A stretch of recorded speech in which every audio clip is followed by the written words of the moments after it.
Taste the Daily.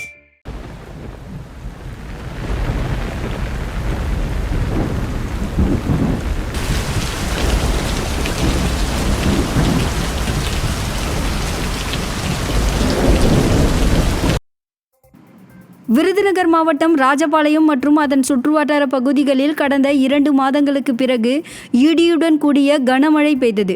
வெள்ளியன்று மாலை திடீரென இடி மின்னலுடன் கூடிய கனமழை பெய்ததால் ராஜபாளையம் மட்டுமின்றி கிருஷ்ணாபுரம், சேத்தூர், சுந்தரராஜபுரம், கணபதி சுந்தர நாச்சியார்புரம், காமராஜர் நகர் உள்ளிட்ட ஊரக பகுதிகளிலும் சுமார் அரை மணி நேரத்திற்கு மேலாக பரவலாக பெய்தது.